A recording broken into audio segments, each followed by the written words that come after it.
Viral ngayon sa social media ang anak ni Francis Magalona sa pangalawa niyang asawa na si Francesca Gale. Kamakailan lamang ang mag-ina lumabas sa channel ni Boss Toyo para ibenta ang naiwan na gamit ni Francis Magalona na naghahalagang 600,000. Ngunit natawaran ito ni Boss Toyo na 500,000.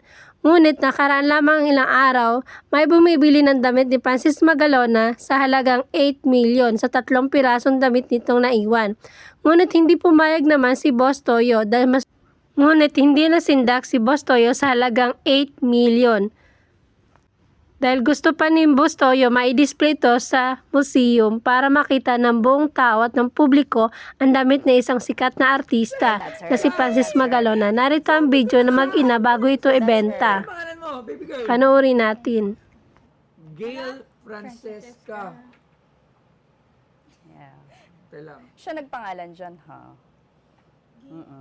Gale Francesca. Gail, Abigail, Francis, Francesca. So, siya nagpangalan sa kanya, oo.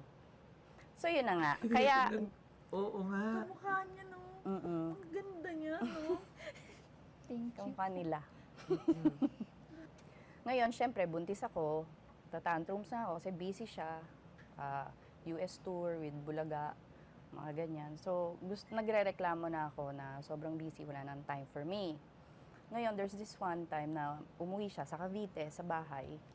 Nagtataka ako, suot niya, pagbaba niya ng kotse, itong jersey na to. Kasi ang usual niyang suot ay yung kung ano yung suot niya sa show or sa Eat Bulaga. Minsan kasi after Bulaga, diretso na siya sa Cavite to visit me. Ngayon, yun nga, one time, ito yung suot niya. Kaya nagtaka ako, bakit suot mo yan? So sabi niya, mamaya. Okay, so pagdating namin sa room, sabi niya, okay, baby mama. Yun ang tawag niya sa akin eh, baby mama. Gusto ko kasi maalala mo itong jersey na to habang suot ko. Para every time mamiss mo ko, you just have to wear it or hug it or place it beside you.